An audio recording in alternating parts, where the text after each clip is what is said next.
The motion picture you're about to see was filmed by 4 teams of cameramen in more than 120 locations around the world.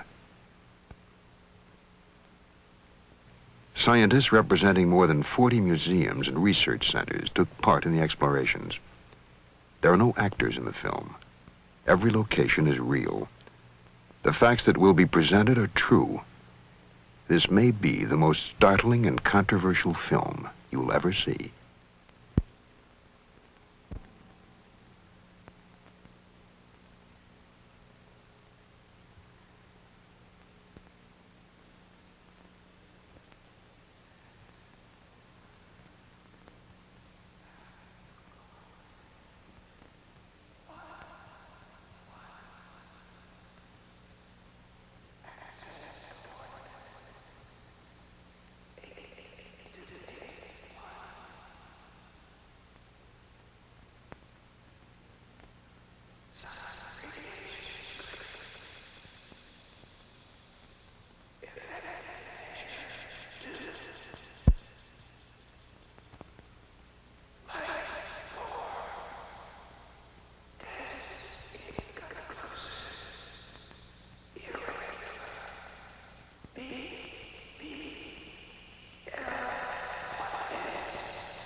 They have been to Earth and left their mark in many ways, in many places.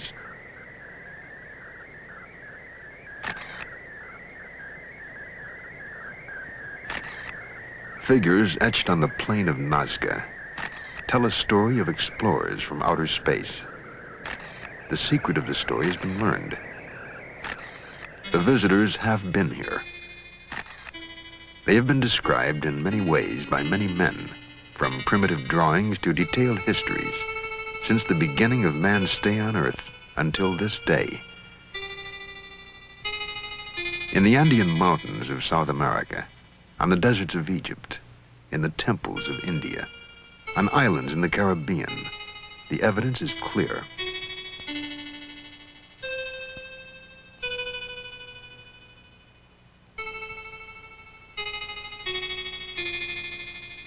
The record of visits dates back more than 500 centuries. The observations of the planet continue even today.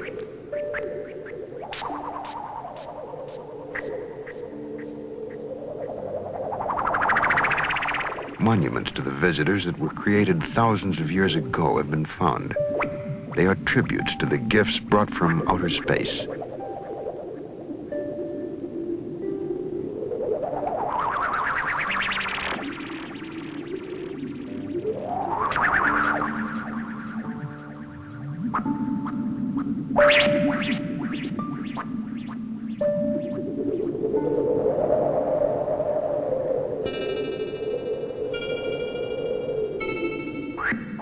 What has been unexplainable can now be explained.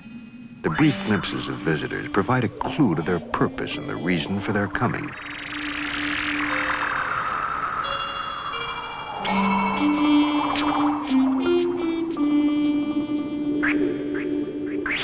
Every law of probability proves that other life exists in the universe. It is now possible to understand how life could have been transported to Earth from some distant planet. It is now possible to understand how we are connected to outer space.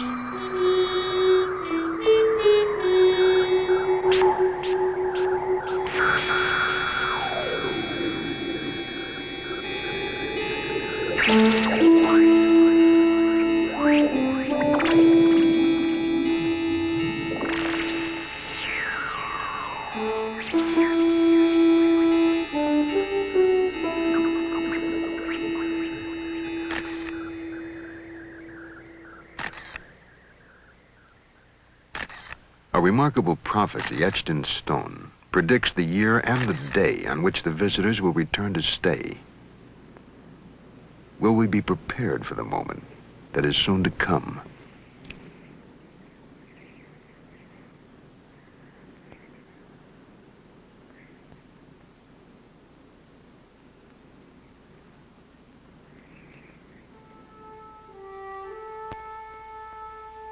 To travel successfully in deep space, man would have to hold the secret of his most precious dream, immortality.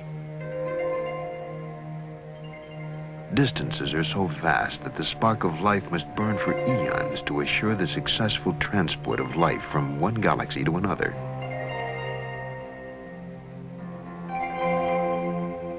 In ancient crypts, it is possible to find suggestions that the secret was known, that a process of sustaining life was once available on Earth.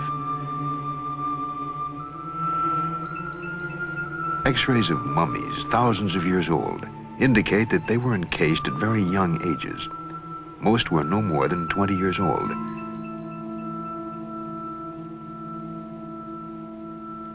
Strangely, the hand of one mummy still shows the traces of a fire that burns brightly in all living things, the Kirlian aura.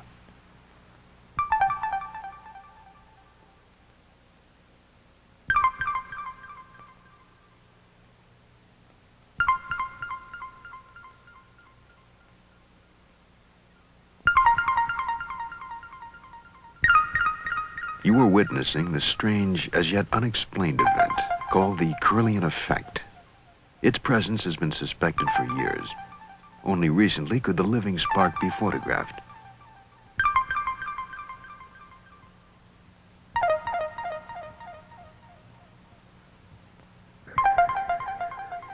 Fingertips and all living things generate a dynamic, constantly changing aura that sometimes sparks and leaps like a flame.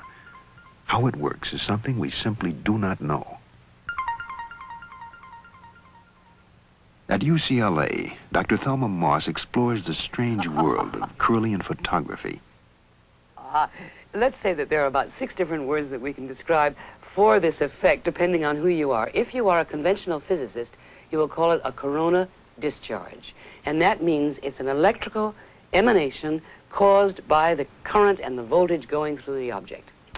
Some people who are more inclined to the occult or to the mystical will call it an aura, and they will compare, for example, in famous paintings, whether it's of Buddha or Jesus or Mohammed or anywhere around the world, there are these auras that are circling around the head, and they would like to believe that what we are photographing with this electrical photography is a representation of that, something invisible to the eye, but which exists in and around the body. That's another word. Then if you want to be sort of non-committal, as I prefer to be, I would call it an emanation or some outpouring of an energetic thing. The Russians call this energetic thing by a technical name, bioplasma. Fairly dim. Fairly dim. Do you want more? Her laboratory is a sealed, light-proof chamber where the mysterious force can actually be seen.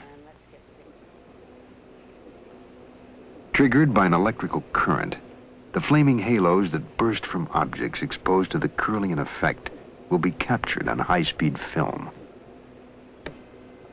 An ancient marine creature that died 450 million years ago displays the residue of an ancient life force.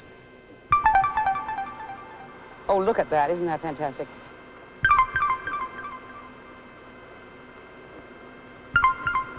What do you think that was?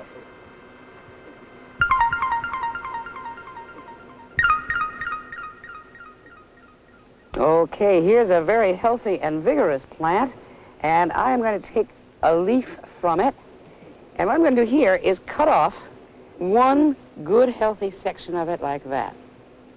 And when I do, I'm going to place it on the glass electrode here so that you can see very clearly where the leaf has been cut. Is that good for you, Clark, for framing? Okay. Now, when we turn on the Kirlian apparatus, I think, hopefully, that we will see in outline the part of the leaf that has been cut away. We call that the phantom leaf effect.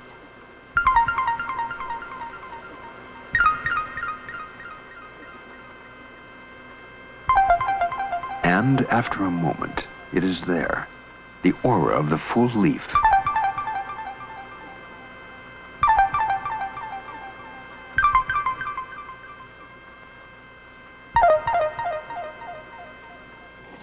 Okay, Arlene and Fred, would you step over on each side of that glass plate? put your fingers on the back. I'm going to turn the power source on. Get very close to each other, but not touching. Very good. Now, do you feel that? Okay, fine. Does that feel comfortable for you? Good. Now, would you lean across to each other and start kissing? And please make it a passionate embrace, okay? With these any hands? Yes, sure. Use hands. Use anything you can. Go to it. Fine. I think you can work up a little more enthusiasm. It looks to me as though maybe Arlene is having a little more fun than Fred. Can you get more into it, Fred?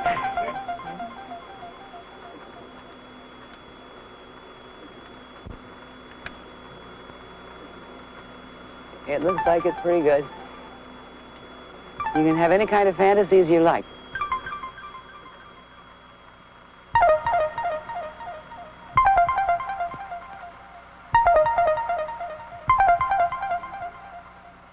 The life force responds to an emotional experience. Okay, that looks just fine. What is it we're looking at in Kirlian photography? And up to this moment in time, nobody knows. Whatever is seen in Kirlian is seemingly immortal and possibly universal.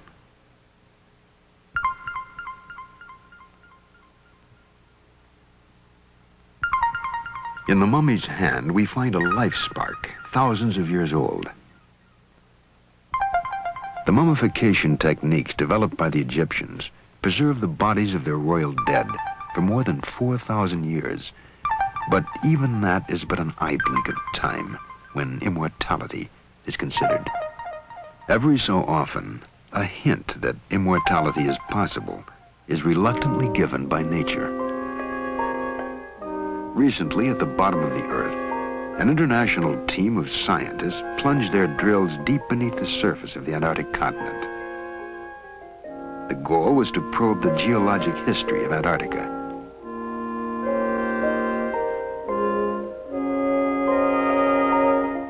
"420 feet beneath the surface of McMurdo Station, Dr. Roy Cameron touched immortality.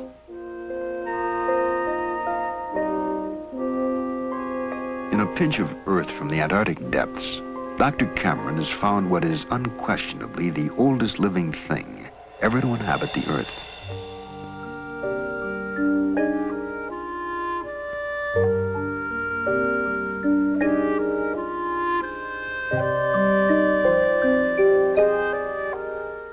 After spending millennia freeze-dried in the cold rocks of Antarctica, a colony of bacteria have reawakened in the warmth of the laboratory.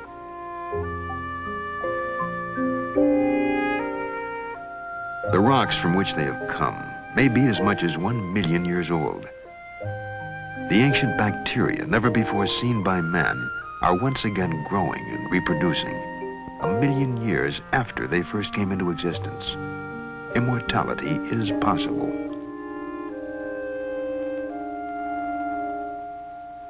Immortality, or something resembling it, is necessary when we consider the vast distances of space that must be crossed to plant life elsewhere in the cosmos. Somewhere in space there is life, but where? A man counting a number every second of every working day would need a lifetime merely to reach the number 1 billion, a figure which falls 100 times short of the number of stars in our galaxy alone. Somewhere in space, there is a solar system like ours, where life exists. Perhaps it is in the constellation Epsilon Bautes, where a sun is dying, burning itself out. Eons ago, the dying sun would have threatened all life on the second planet of the solar system. Some scientists believe that a space probe was sent from that planet toward the Earth. They believe the probe sent these signals in 1927.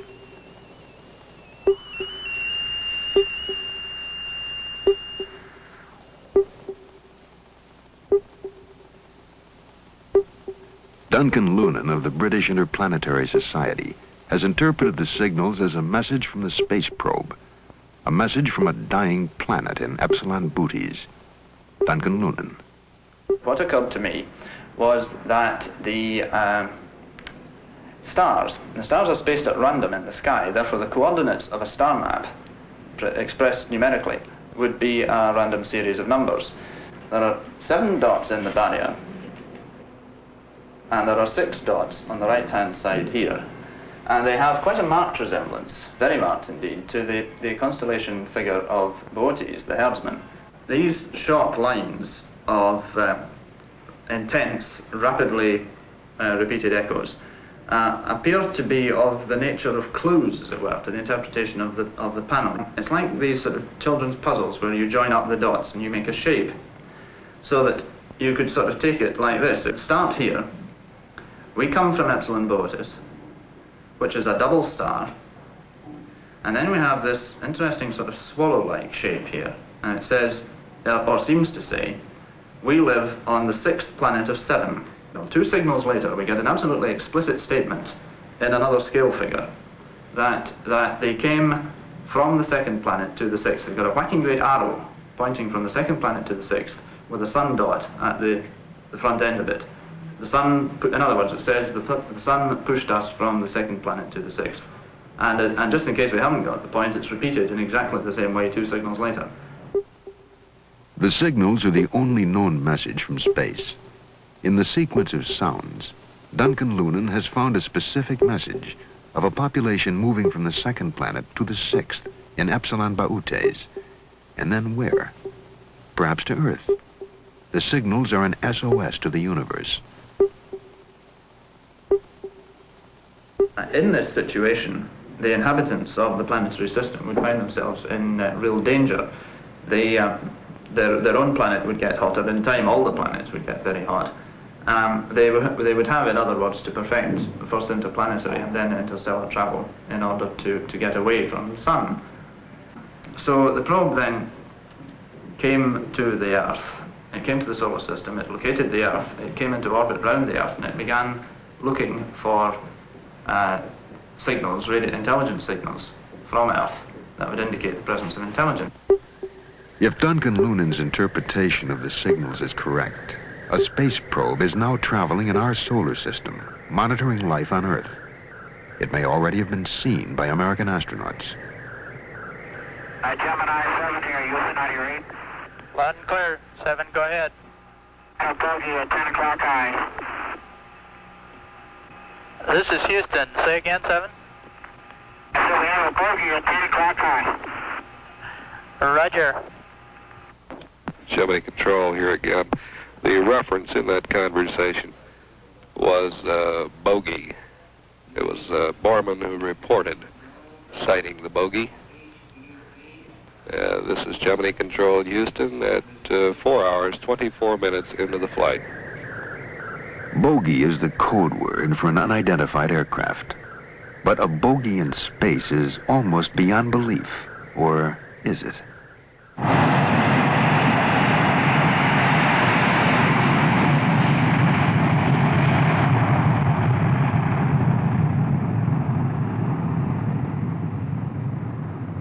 During peak hours, the skies over the United States are filled with as many as 100,000 aircraft. They are watched continuously by the best trained, most skilled radar operators in all the world. To them, UFOs are a daily occurrence. NORAD, the North American Defense Command, for example, reports 800 UFOs on radar every month. Most, of course, are eventually explained, but not all. Almost 400 sightings are still carried on the books as unidentified flying objects.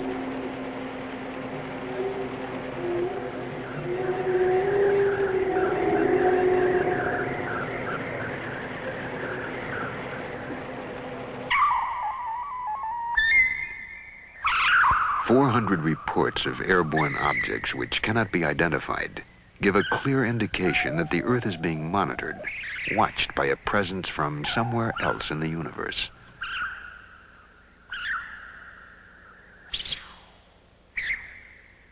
To an incoming space probe, the solar system is unknown territory that must be charted and searched for evidence of life.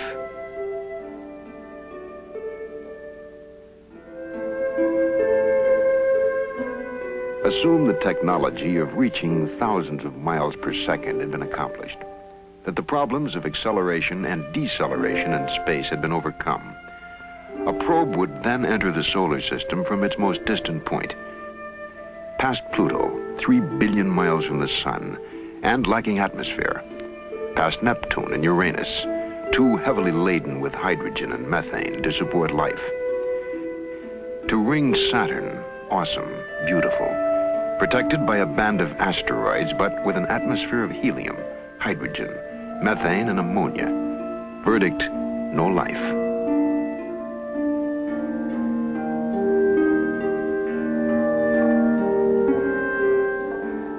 Ahead on the journey lie the most probable planets where life might be sustained.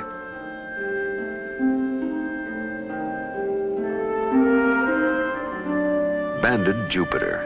Atmosphere, hydrogen, helium, methane, ammonia. No life.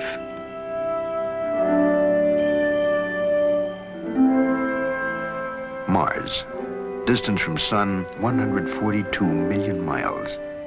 Diameter 4,200 miles. Atmosphere, carbon dioxide, carbon monoxide, argon. Probable life. Mars. Life potential close-up survey. Planetary atmosphere thin. Water present in small quantities. All life forms designated primitive. Existence marginal.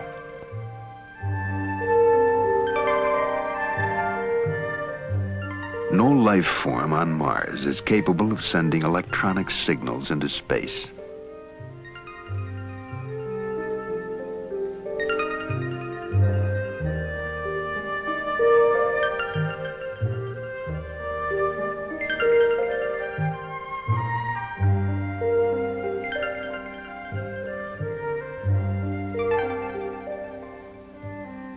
No, if there is intelligent life in this system, it must be on the third planet, the blue world called Earth.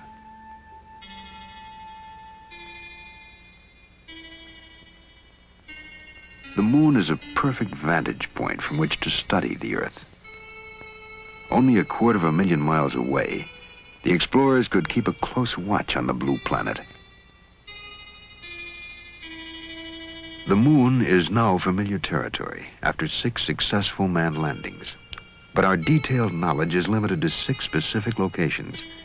Each has told us something new, something we did not know before. The moon is different from the Earth, and clearly was not torn from it, as many scientists once thought.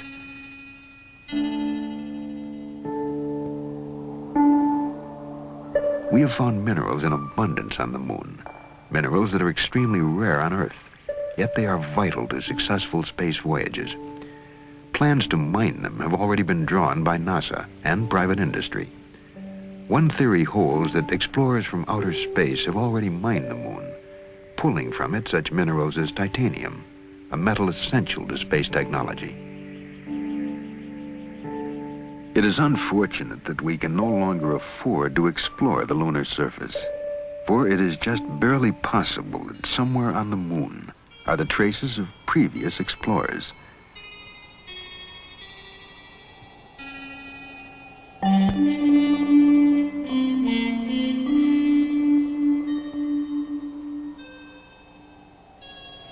If travelers from outer space were seeking an exploitable planet in our solar system, the moon would become the jumping-off point for their explorations. There are those who believe it has already happened. Duncan Lunan. It's possible that in the course of our history in the last 13,000 years that ships from Epsilon Boötis have come here, have conducted survey missions, possibly even had small settlements established here for a time and pulled out again. We have evidence that a landing was made in the Andes near a lake called Titicaca. From the shore, the outline of Titicaca has no pattern.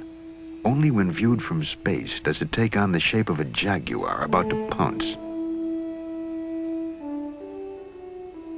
In the ancient language of the region, Titicaca means stone of the jaguar. Was it named by arriving space colonists?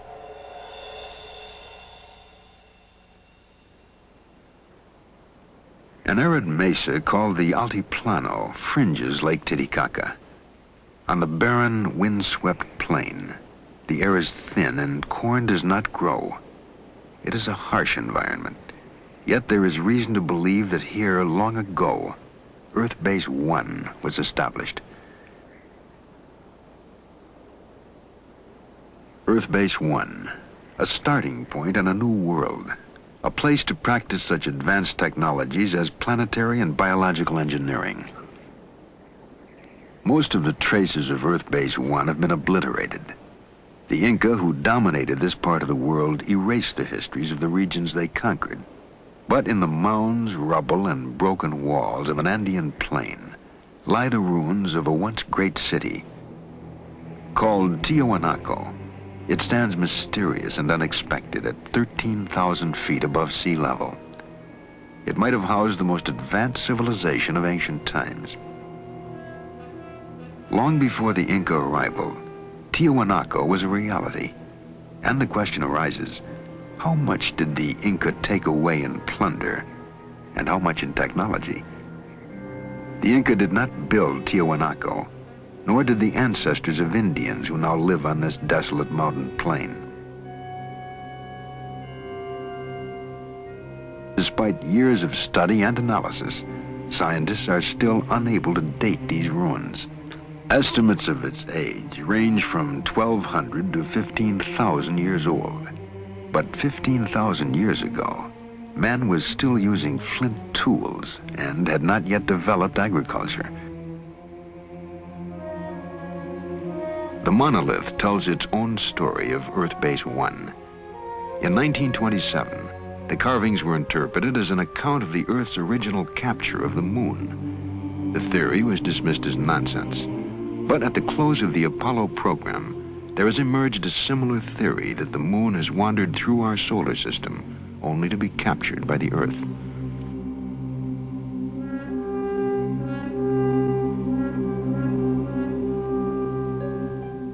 Of all the mysteries at Tiahuanaco, none looms quite as large as a monolithic archway called the Gate of the Sun.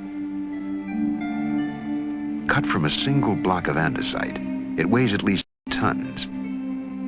No one knows how it was transported or what tools were used to carve the mysterious figures that run across its face. For the carefully chiseled lines depict birds that never flew in the skies above the Earth. A record in stone that we cannot read, except for one intriguing feature, the eyes, which form a part of still another creature. Figures barely discernible, but nonetheless familiar to us as space-helmeted astronauts. No less mysterious are the eyes of the god atop the arch. 2 tears are deeply etched into his cheeks. And no one can say why the sun god of Tiahuanaco weeps. And so it stands, a brooding, mysterious ruin atop a desolate mountain plateau, 13,000 feet in the air. Was it built by those who came to make a new home of planet Earth? 300 miles away, on another plain, lie the strange lines of Nazca. From ground level, the lines are very shallow scratches, barely 4 inches deep. Yet they have remained intact for thousands of years. No wind blows across the plain. No rain washes away the marks. Whoever drew the lines knew they would remain. The plain is in effect a giant permanent blackboard, readable only from the air above. It was designed for incoming alien explorers. It may still serve the same function.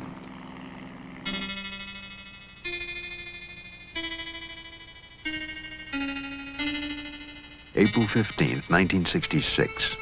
A television cameraman filming a commercial in a helicopter saw and filmed something that has still not been explained.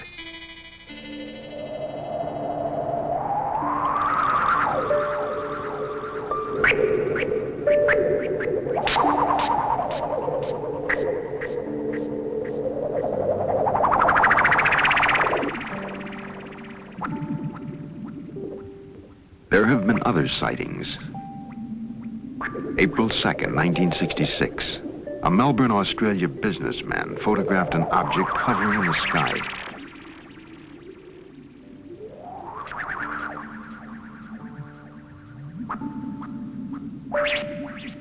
April 18th, 1965.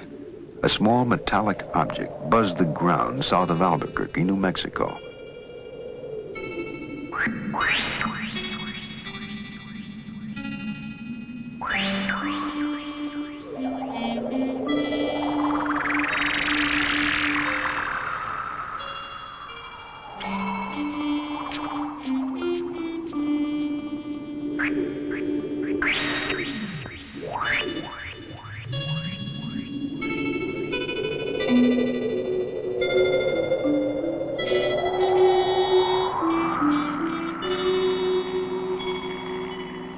The lines at Nazca are only 4 inches deep, and yet they remain unblurred by the passage of 2,200 years. Nazca serves as a critical link between Earth and outer space. The lines are a route map pinpointing sites of mystery all over the world. One line pointing east leads to a remarkable unexplained artifact 300 miles away.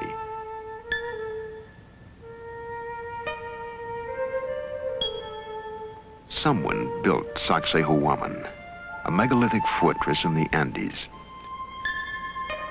Who and why is a mystery.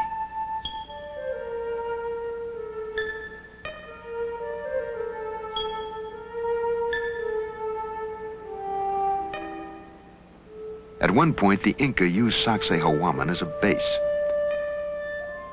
According to legend, Inca kings thrust their fists into the depths of the snake chiseled into the stone.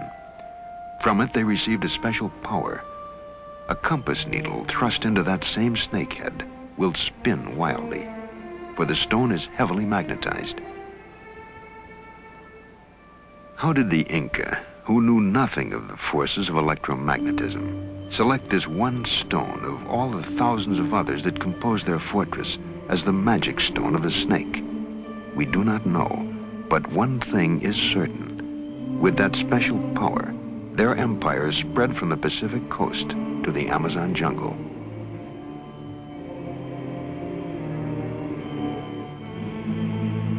The Inca knew nothing of the wheel, and yet their roads are still in use today. They had no alphabet, yet we are asked to believe they developed an engineering technology that built structures such as this. Or did they?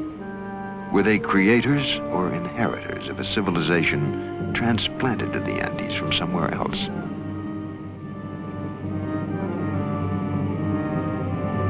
Sacsayhuaman is built of enormous blocks of stone, cut and beveled to fit together with micrometer accuracy.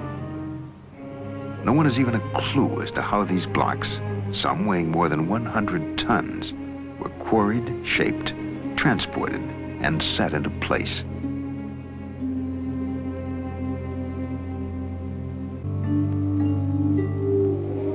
.5 underwater and 1,000 yards off the northern shore of the island of Bimini in the Caribbean, there is another wall.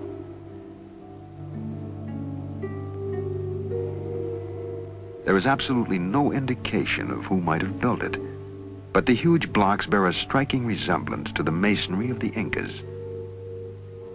Some scientists claim it is a natural formation and not a wall at all. But if ocean currents cut the stones in the sea bottom, did they also cut them at right angles to each other? The Bimini Wall is but one of many mysteries in the Caribbean region, known as the Bermuda Triangle. Here, ships and planes vanish under circumstances that defy all logical explanation.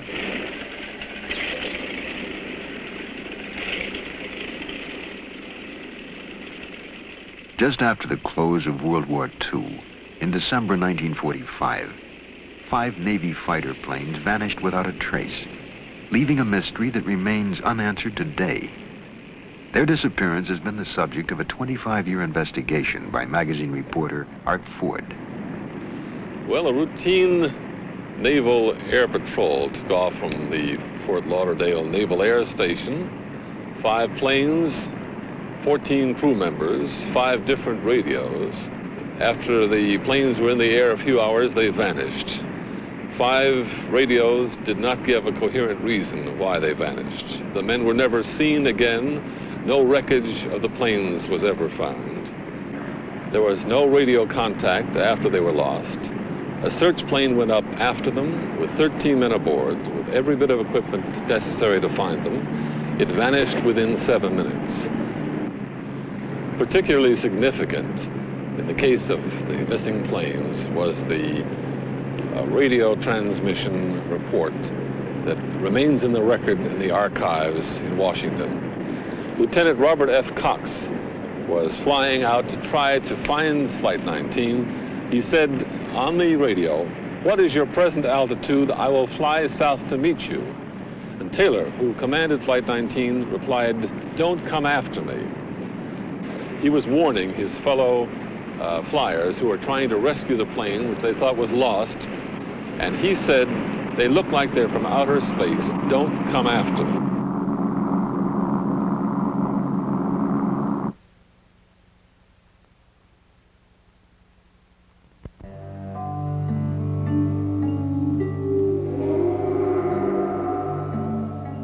On March 5th, 1918, the USS Cyclops entered the Bermuda Triangle. A coal-carrying cargo ship, she had a crew of 309 officers and men. The British liner Vestris reported that she'd heard a radio signal from the Cyclops, indicating weather fair and clear.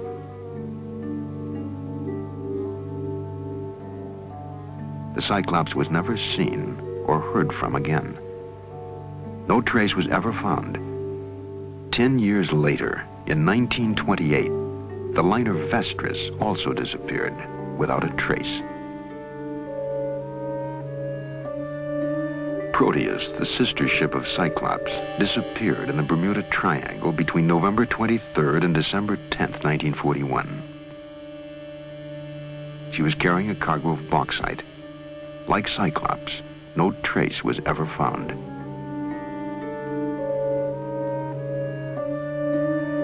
January 8th, 1962, an Air Force KB-50 air tanker disappeared in clear weather.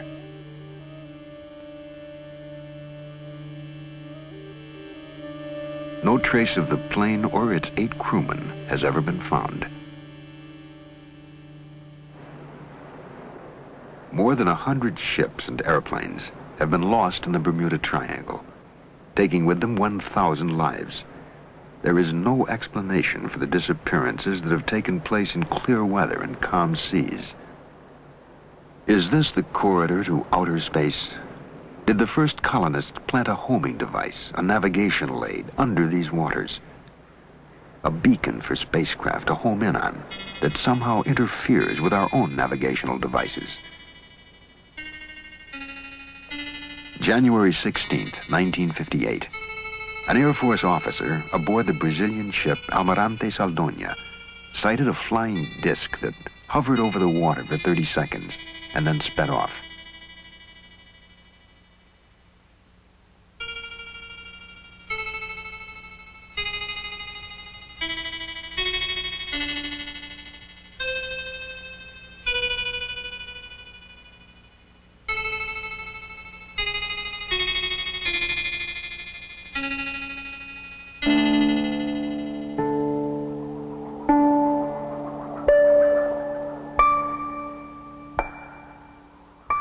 January 13th, 1967. A UFO was photographed as it dove and climbed above the Louisiana bayous.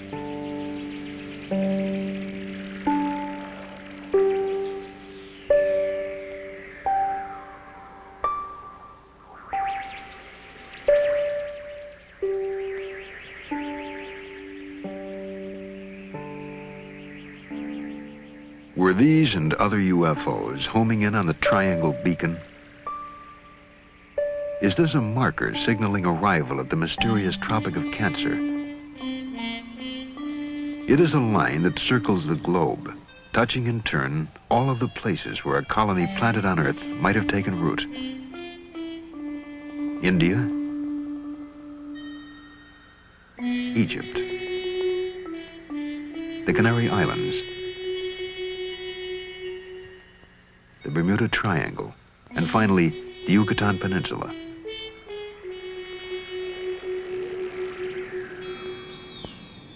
The deep jungles of Central America make an ideal hiding place for a colony cut off from its home planet. To this day, the steaming, malaria-ridden lowlands of the Yucatan Peninsula remain largely unexplored. Yet this is the home of the most mysterious people on Earth, the Mayans.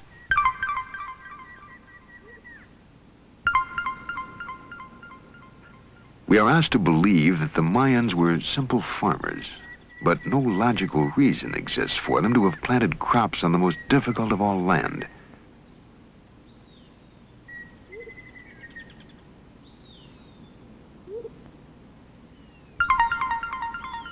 No, the Mayans came here not to farm, but to hide. No records tell where they come from. No evidence explains where they have gone. Only citadels like Uxmal stand to remind us of a people markedly different from any other race on Earth. A brilliant civilization grew and flourished in absolute isolation, seeming fearful of contact with other people on Earth. Priests were the repository of all Mayan knowledge. They alone possessed a secret language, distinct from that used by the rest of the people, a language they brought from somewhere else and jealously preserved. There are many other indications that they are not of the Earth. We know of their advancements. They developed mathematics to a high art. They invented the figure 0.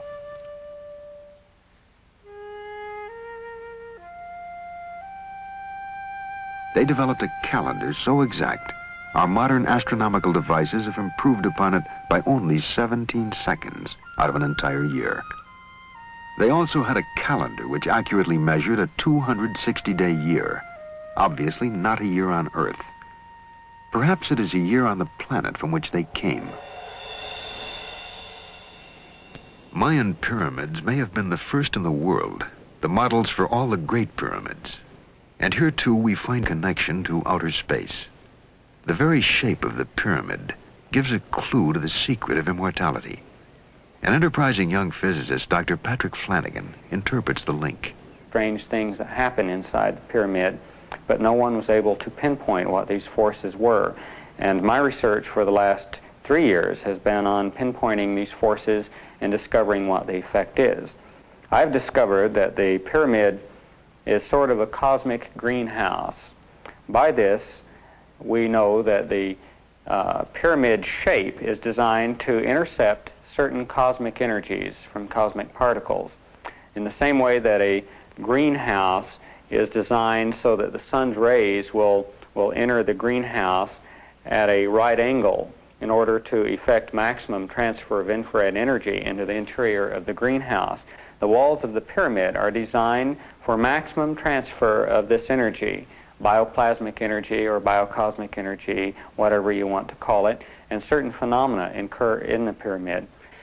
Grains of wheat found inside the Great Pyramid in containers or in the floor, 5,000 years old, sprouted immediately. Also, my own research indicates that, for instance, plants such as mung bean sprouts mummified in the pyramid are capable of growing after they have been dehydrated. So this indicates that the pyramid energy phenomena maintains the actual life forces within the organism.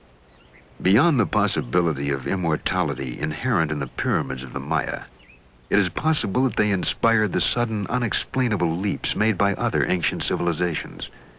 They may have shared their highly advanced knowledge of astronomy with others, for example, the Babylonians. We have found cuneiform tablets that mark the phases of Venus, the 4 moons of Jupiter, and the satellites of Saturn. None of these bodies or events can be seen without a telescope, a device invented 3,000 years after the tablets were carved. The knowledge must have come from outer space.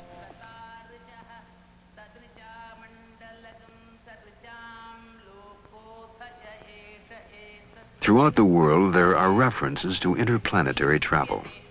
To some scholars, the world's oldest source of wisdom is in India. This chant is part of a spoken encyclopedia called the Veda. It is at least 5,000 years old and may represent the oldest body of technical knowledge known to man. The references to space travel are direct. Clear descriptions are given of the craft that was used and the method of propulsion.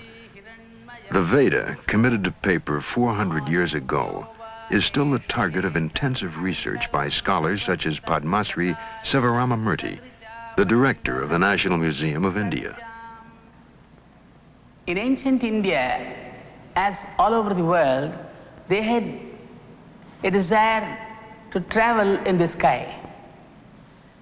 We have the aerial car of the god of light Surya mentioned in the Rig Veda itself. We have also the Pushpaka Vimana, the wonderful aeroplane that could carry any number, mentioned in the Ramayana.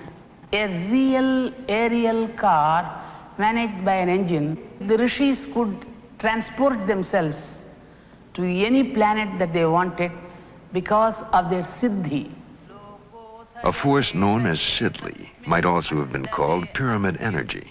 Using this force, the ancients could transport themselves anywhere on Earth, into the skies, and finally to other planets. And did the Mayans use it to link together their cities? If the tales and images of space travel were limited to India, they could be dismissed as the product of overworked imaginations. But how then could we account for primitive drawings in the rocks of Indio County, California?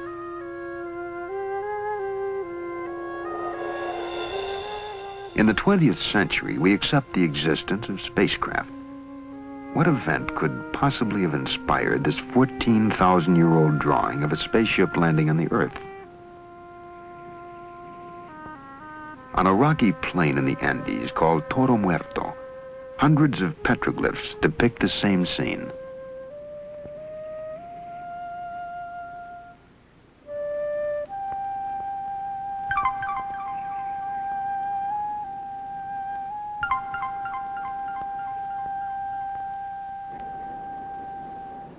We find evidence of past visits from space in many parts of the world.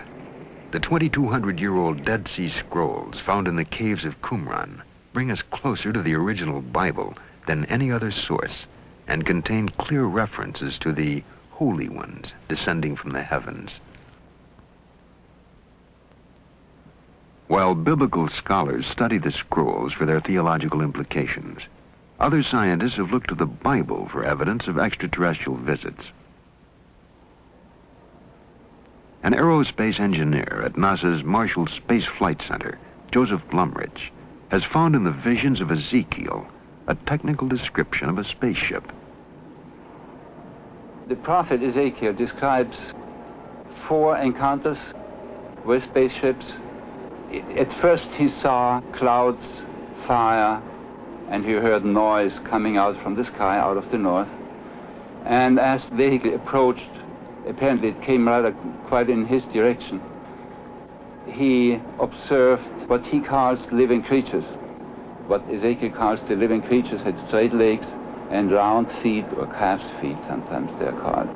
And it was the description of these landing legs that made me take the book of Ezekiel serious from an engineering point of view. I have had the opportunity about 10 years ago to work with my group in my office for the development of such a landing gear for an unmanned lunar landing stage. For that hypothetical vehicle, we developed the landing gear and what we call the foot pan, and what Ezekiel would call the round feet.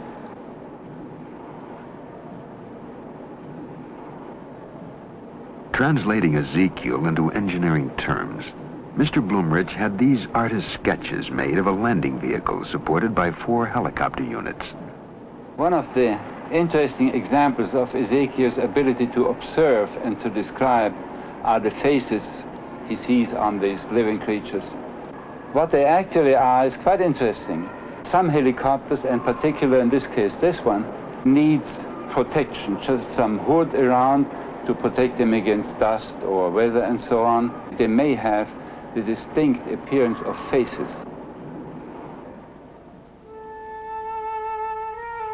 The faces found in the metalwork of spacecraft may have been the figures reported by Ezekiel.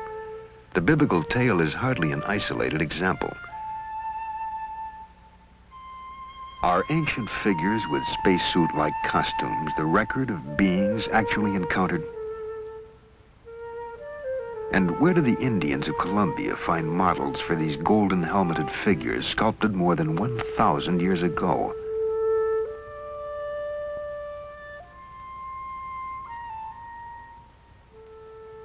The same people molded these golden objects, which look startlingly like a modern delta-wing jet fighter plane.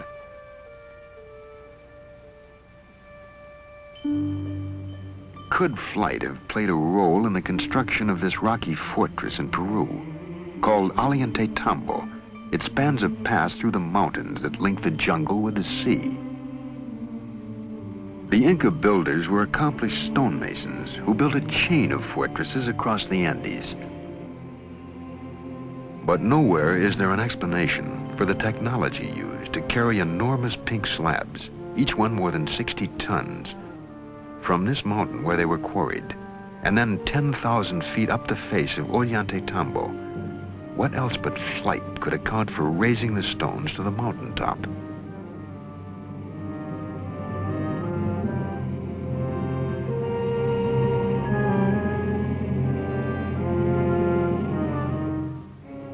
An iron pillar was forged 1,700 years ago in India. It confounds the laws of metallurgy. Too large to have been forged in one piece so long ago, it is rust-free after 1,700 years. The bead is turquoise, another extremely hard gemstone. It is 1,700 years old and was probably part of a necklace or bracelet. The hole in each bead has a diameter of 0.19 millimeters. Even today, we can barely drill holes that small. The strangely knotted strings are called quipu. No one today can read them. But when the Spaniards first came to Peru, the Inca kings would call upon their rememberers who would consult the quipu and account for every kernel of corn and man, woman, and child in the empire. But the quipu were more than a numerical accounting system, for with it an accomplished rememberer could call forth epic poems, historical dates, and events. The knots show how the decimal system was used in the quipu, but added to them were colored threads that offered subtle nuances and shades of meaning that are forever lost to us. So sophisticated was the quipu, however, that some investigators believe it was the Inca version of a computer punch card.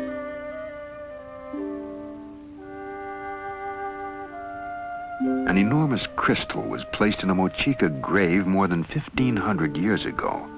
It is among the hardest of all minerals, yet it was cut, polished, and shaped by a technology that theoretically could not have existed at that time.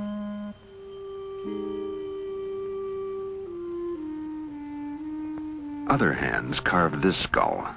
The British Museum calls it 15th century Aztec. But why would the Aztecs, who never created naturalistic art, suddenly render in crystal a skull? It is possible that the Mayan jungle strongholds provided the knowledge that advanced the civilization of all of the people on Earth. No matter where we look, we find evidence of their influence.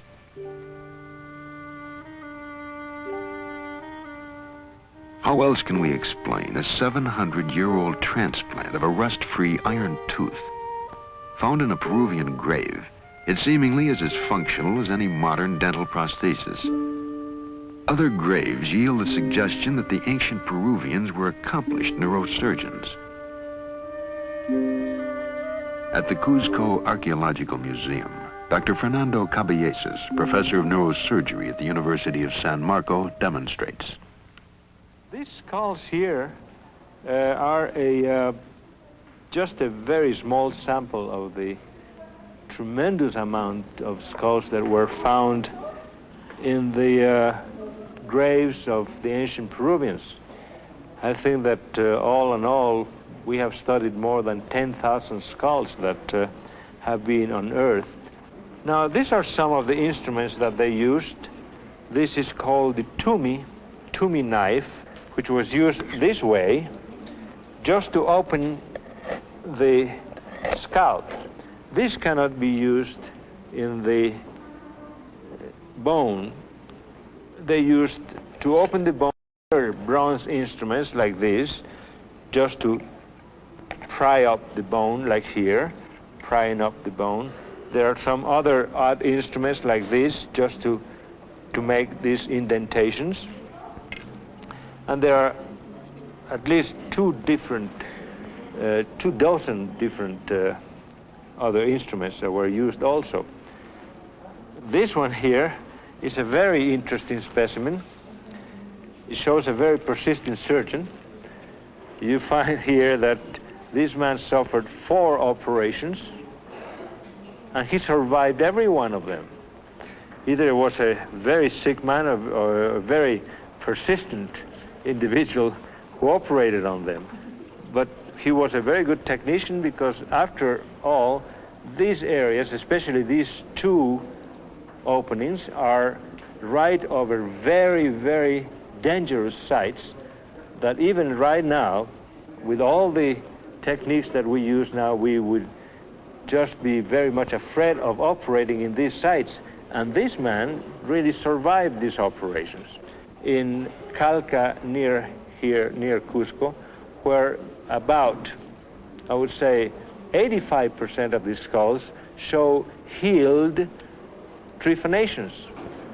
85% of survivals from skull operations is a pretty good and excellent result. At the Yerkes Regional Primate Center, scientists implant monkeys with electrodes. The experiment stimulates the brain with radio waves and thereby controls behavior. Are today's scientists seeking knowledge already gained by similar experiments performed centuries ago?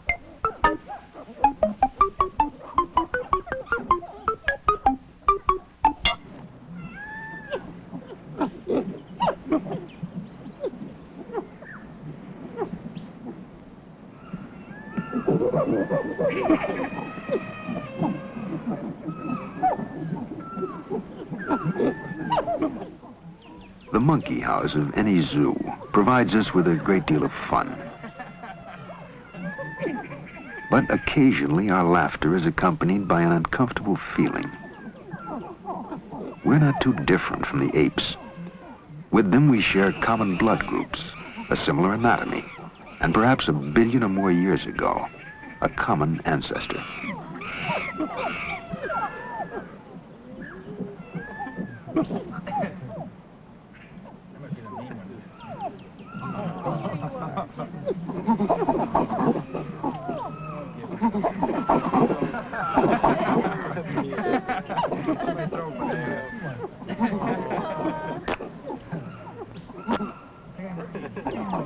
Over here, throw it here. Come here, monkey, over this way. There you go. Throw it here, throw it here.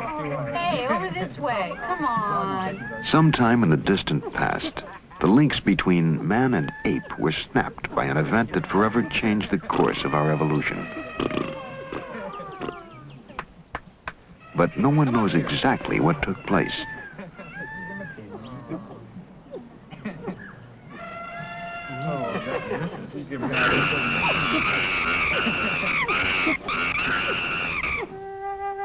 For thousands of years, Neanderthal was the most advanced primate on Earth and a logical ancestor of man.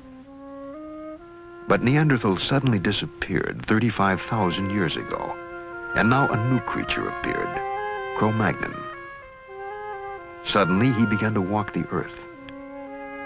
We are his descendants, and it is possible that he arrived from outer space.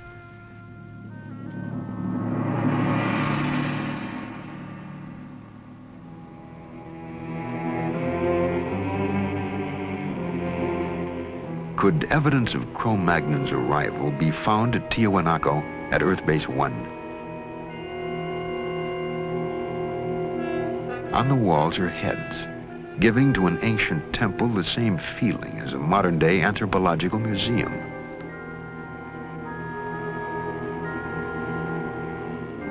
The faces show a bewildering variety of shapes and expressions.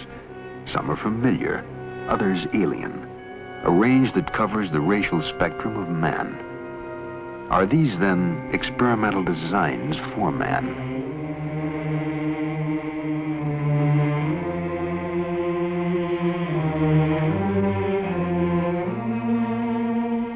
How could life have been transported to Earth from outer space?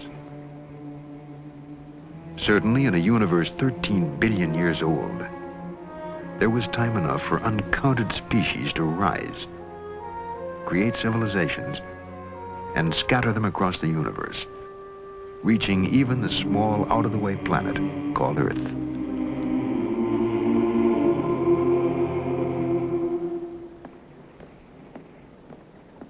Dr. Leslie Orgel is a biologist at the Salk Institute in California.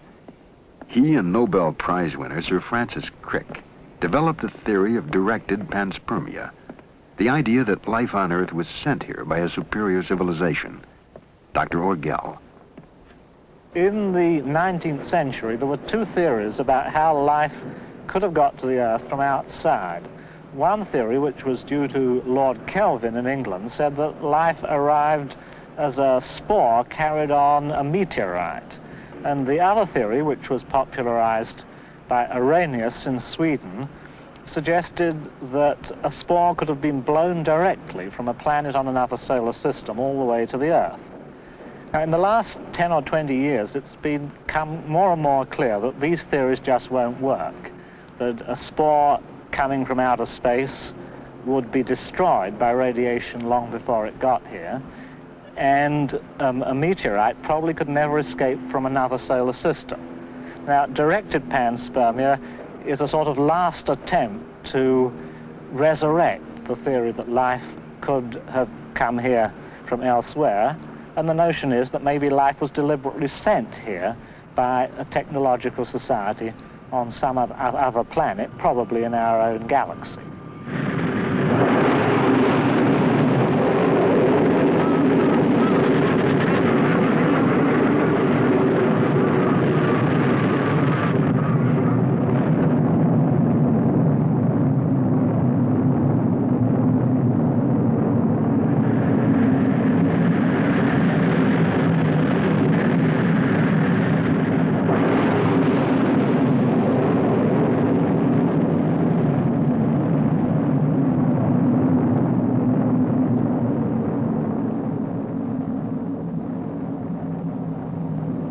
Earth Base 1, spaceships would have to spend hundreds of years in flight. To transport and sustain life over such an extended time, space-traveling civilization would have to ship an entire colony of men across a galaxy in suspended animation. Did it happen in the past? Was this the secret of early space travelers? We now know how it might have been done.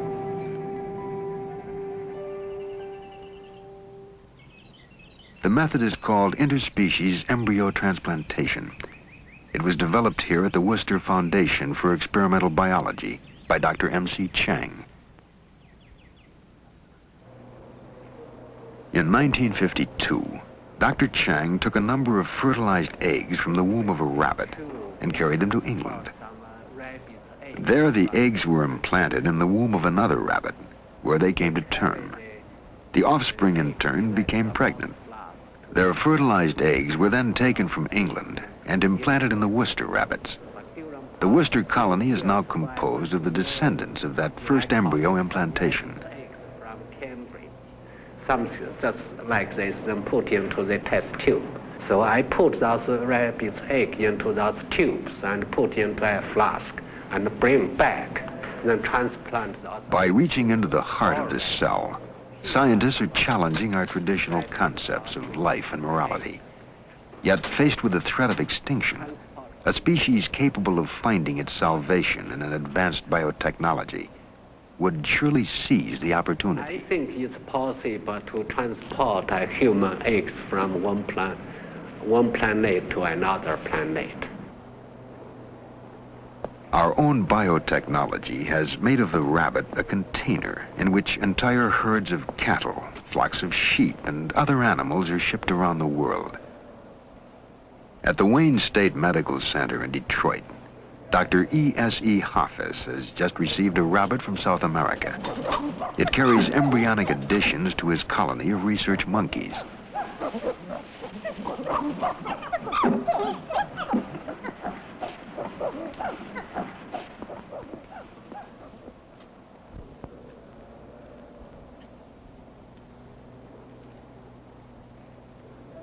The idea of embryo transfer is to obtain large number of embryos from one species and ship them to another part of the world in an easy species like the rabbit. Now, we have a rabbit here,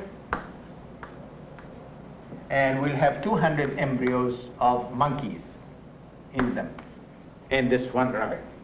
The first step of this is how to collect the embryo. This requires surgery.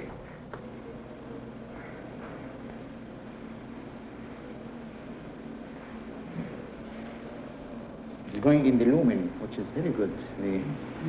It's very good style.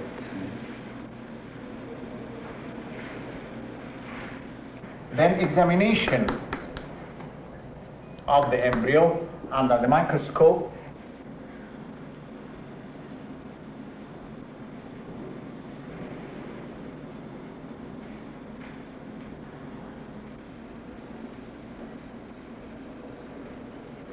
Then the transfer of the embryo into another species. And then we will go to the monkey and transplant the monkey embryos that were put in the rabbit into this monkey. I don't like to put any air bubbles inside at all, so just we'll...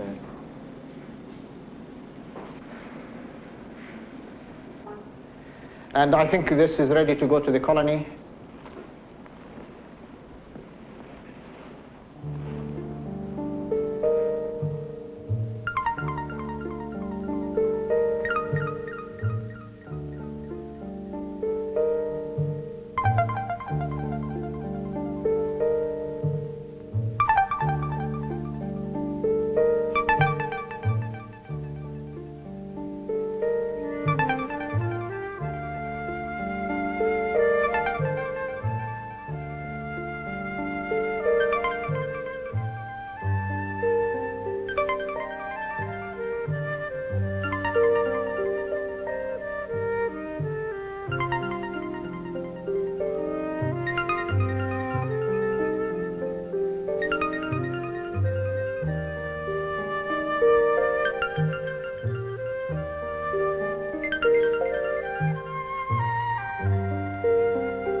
A colony of cells lives in the bottle. The red fluid in which they float is their food. Tissue cultures such as this have supported colonies of the same cells for more than 50 years. In the same manner, a colony of fertilized human eggs or embryos might be kept alive during the long journey between the stars. Periodically, several embryos would be implanted into female crew members, be born, grow, and take their place in the crew, caring for the embryo colony that would one day be planted on a new world, light years from their home planet. In just such a fashion, a rocket might have crossed the reaches of open space and brought to Earth an embryonic colony destined to become the ancestors of men.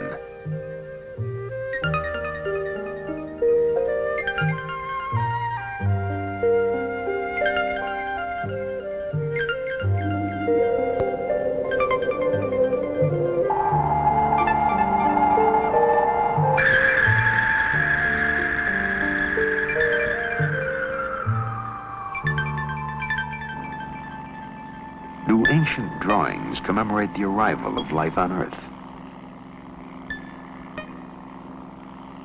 All over the world, men have cut, shaped, and gouged the Earth to create images that could only be seen from the heavens. The more we understand the progress of modern science, the more we must re-examine the accomplishments of the past.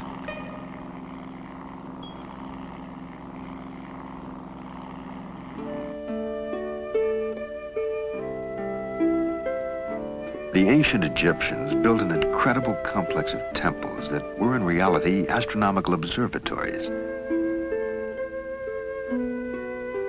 The temple of Amun-Ra, the sun god and creator, is aligned so that its axis points directly to the sun at the moment of the midwinter solstice.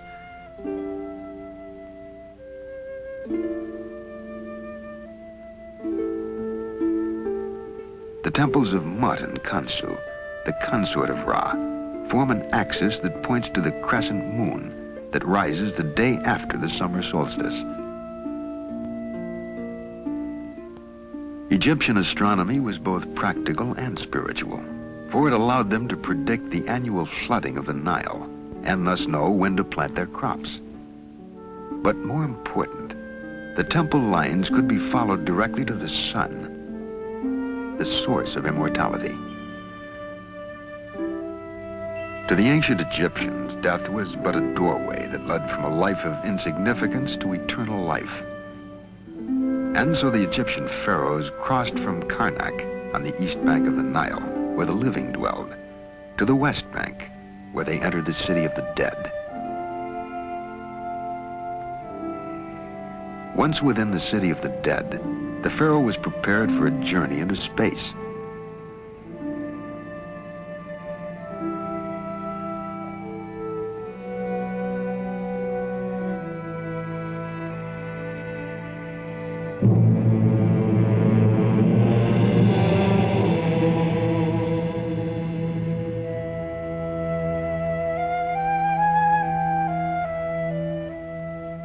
In the light of present-day knowledge, the ancient Egyptian art of mummification seems an echo of modern-day preparations for space travel. The Egyptians believed that two spirits remained with a man after death. The second spirit, the Ba, was the space traveler. Each night, the Ba left the body and traveled with the sun through space until it returned to light the world again. To the ancient Egyptians, the Ka and the Ba were not abstract disembodied ghosts, but real entities, and they required a place in which to dwell for all eternity.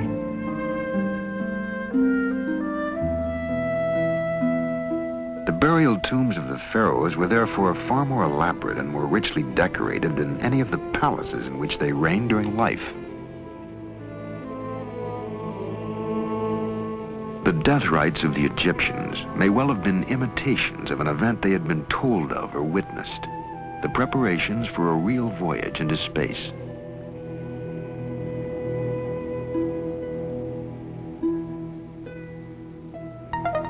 The pyramids were more than mere tombs for the dead. The Great Pyramid of Cheops is an almanac that measures the days of the year, the circumference of the earth, and the distance to the sun. The Egyptian pyramids have been studied by many scientists, but the great breakthroughs have been made by physicist Patrick Flanagan. His studies have shown the peculiar function of the pyramid and its relationship to immortality. It's very possible that the Great Pyramid of Giza was constructed by a race of scientists having far superior knowledge to our own. The fact that the Great Pyramid is level over an area of 14 acres within 1/2 of an inch and is the world's most accurately aligned building to true north, and the fact that it incorporates higher mathematics in its very design, indicate that a superior race designed the Great Pyramid. Now, when we ask why, is there a possibility, for instance, that the Great Pyramid is some kind of space beacon? Well, this may be very possible, that the Great Pyramid is some kind of beacon, homing beacon for spaceships. This possibility exists due to the fact that even with our most powerful radio telescopes, we have been unable to detect any kind of communications going on in outer space, and yet UFO sightings indicate that there is activity in outer space. Therefore, the UFOs must be using another form of energy to communicate by, and it's very possible that the energy phenomena associated with the pyramid is the energy used for communications by UFOs. It's very possible that pyramid energy could be used to preserve tissues over an extended period of time, such as on long space travel, or for preserving tissues for cloning purposes, for future cell regeneration. The pyramid's phenomenal ability, or the pyramid energy ability to mummify food so completely with no destruction of the tissue, indicates that it would be a very valuable natural source of preservative energy for cloning purposes, or for preserving anything, any cell structures, for an extended period of time. And so for thousands of years, the mummified body tissues of the pharaohs rested near the pyramids, along with an exact record of every day spent on Earth. Detailed diaries. Why? Had Egyptian priests been told that reincarnation of a body was possible if its cells were preserved? The diary would then serve as a coded memory for a new body. Immortality would then depend on the pyramid shape, a form whose beginnings are seen at Earth Base 1. At Tiahuanaco, Earth Base 1, a mound of dirt covers the foundation of an enormous pyramid, more than 15,000 years old. At virtually every site of ancient mysteries, a pyramid can be found. In Teotihuacan, a Mayan stronghold, there stands another perfectly aligned pyramid. More than a storehouse of mathematical data, it concentrates biocosmic energy, a force that the Mayans may have used to create infinite life. Today's science is just beginning to understand how it can be utilized.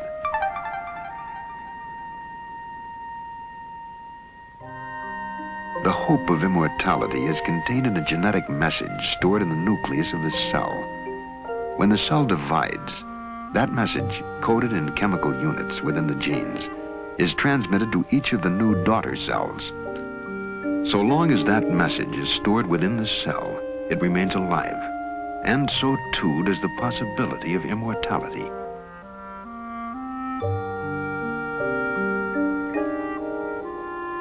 In the life cycle of the axolotl, a prehistoric-seeming creature named for the Aztec god of death and resurrection, scientists have found a form of immortality.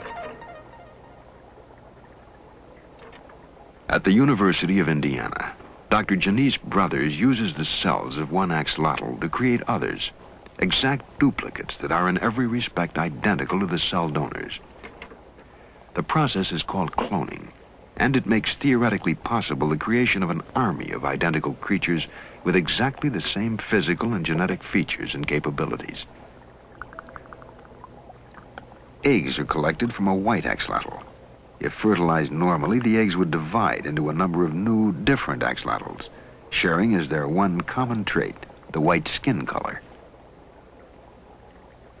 But these eggs are destined to serve only as carriers, mere biological putty containing no genetic message of their own. The egg nucleus is destroyed. It can no longer be fertilized and develop in the normal manner. It can no longer provide any genetic instructions to the individual that will develop from it.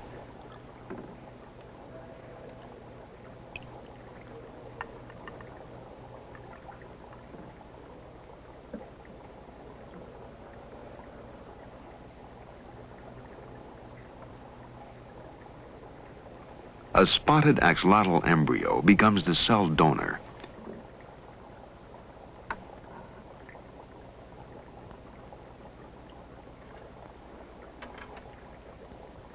Carefully, the nucleus of a single cell that carries the genetic information is teased free and pulled into the pipette. It'll provide all the instructions needed to create a new individual.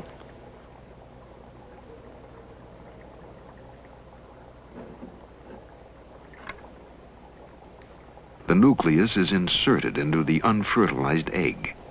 One by one, cells from the same embryo can be implanted in host eggs. The results will be clones, a total replica of the creature from which the cell has been taken.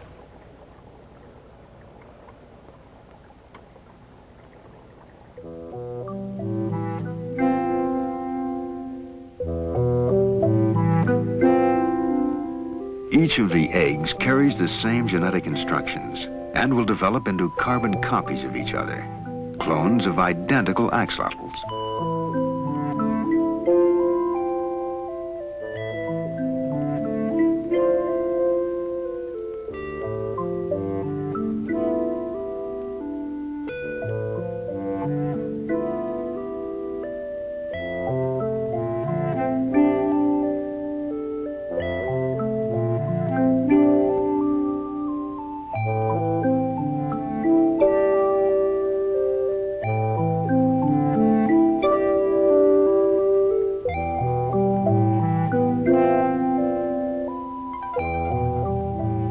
Virgin births have brought forth identical spot-by-spot copies of a single parent, a uniform set of clones.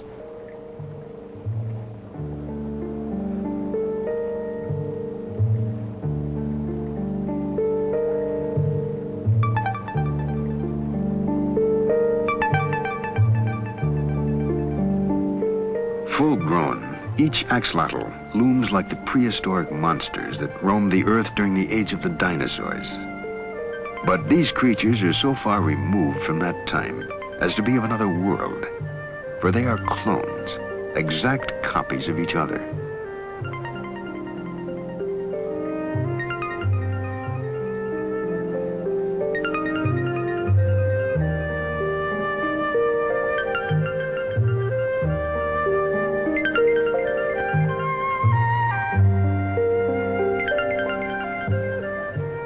Scientists like Dr. Brothers are opposed to cloning human beings, for cloning creates a rigid mold that will stabilize one form, and that runs counter to the design of human creation and evolution. For only in our genetic variety have we gained the traits needed to survive the changes in the earthly environment, and perhaps also those we shall find on the alien unknown worlds of space.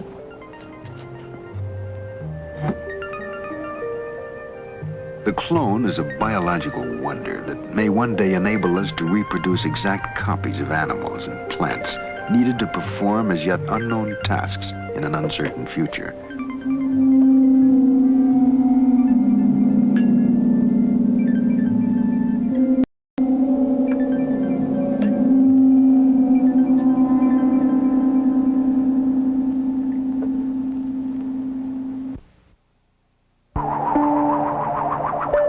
The evidence is sometimes dim, often subject to different interpretations, but somehow the idea persists.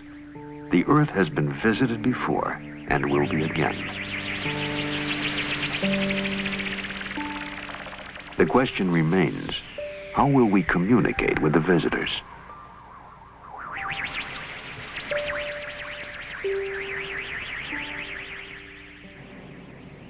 At the Yerkes Primate Center in Atlanta, Georgia, experiments are underway at this very moment to answer that question.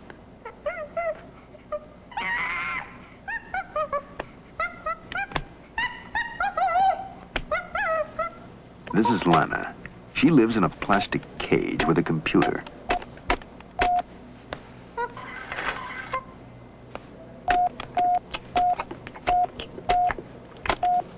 Lana can tell the computer to provide her with food and drink.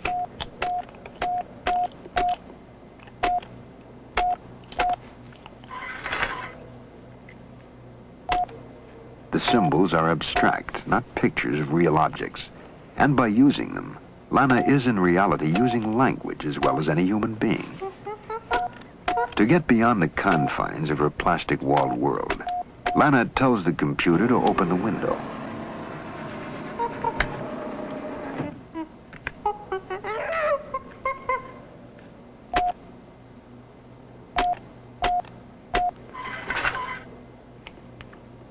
She orders the computer to display motion pictures and slides for her own amusement. But more important, Lana can use the computer to talk to the scientists and technicians at Yerkes. One of Lana's favorite conversation partners is Tim Gill.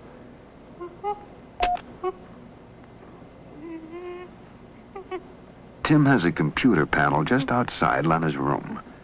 They talk to each other through the computer.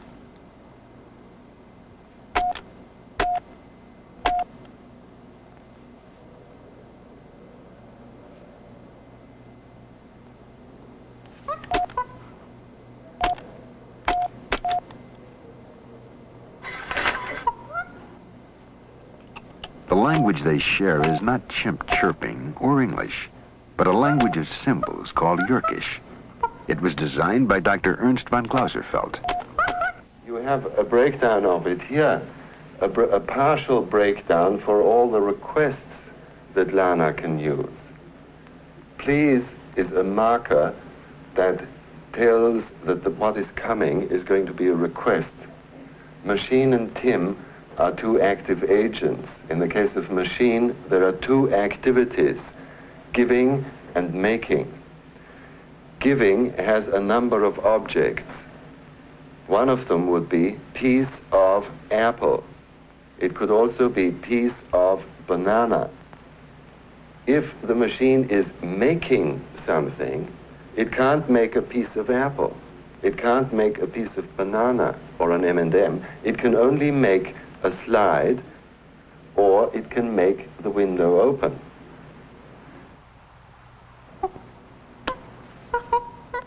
Lana forms perfect sentences that communicate specific ideas. She has language in common with Tim. The experiment is not as sterile as it looks. Tim and Lana have developed a close relationship. Can Tim visit Lana, he asks.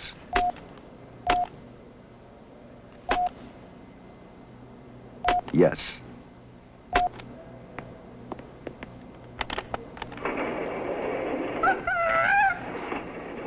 Much of Tim and Lana's friendship is based upon proper social behavior.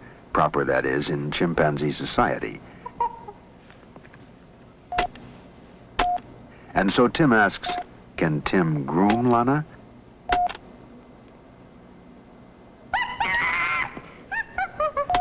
Yes.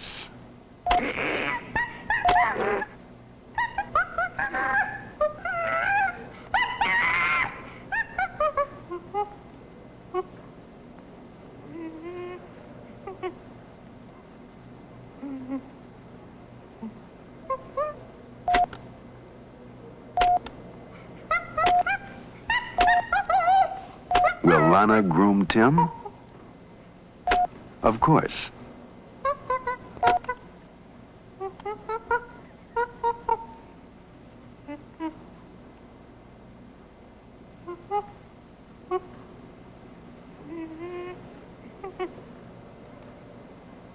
It's not yet Planet of the Apes, but Lana has demonstrated the ability to utilize man's most sophisticated tool, the computer, and his most important intellectual attainment, language. We can learn a great deal from this experiment, for anyone reaching the Earth from the deep recesses of space may occupy about the same position on the intelligence scale relative to us as we do in relation to Lana. But it also means that we have found at least one means of communicating with a totally alien species.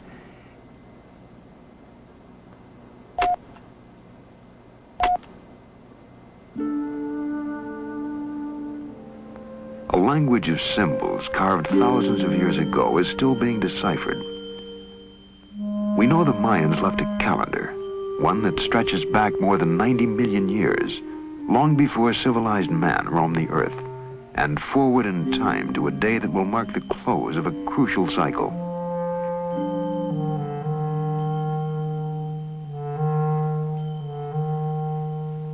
An inscription tells us that the modern period will end December 24th, 2011 AD. We may presume that they were computing the length of a space voyage and marking the exact date of return. They may return to seek the fate of the colony left on Earth. Perhaps at Uxmal they will find answers we have never been able to divine. This was one of the last bastions of Mayan society, and here a carving is found unlike any other in Mayan lore. Clearly a skull and crossed bones. According to legend, it is the Death House, and nearby is another structure marked by a procession of turtles, the Mayan symbol for a long life. Did the final experiments at cloning take place here, near the Great Pyramid of Uxmal? December 24th, Christmas Eve, 2011 AD. On that day, they may return to seek the fate of the colony left on Earth. Perhaps they will settle in the jungle of Uxmal, where, according to legend, Mayan priests talk to their gods through a black, shiny, glass-like rock, an ancient description of a television receiver. We know now how they transported a colony to Earth and what they might have left behind. We have only to learn why they are coming back.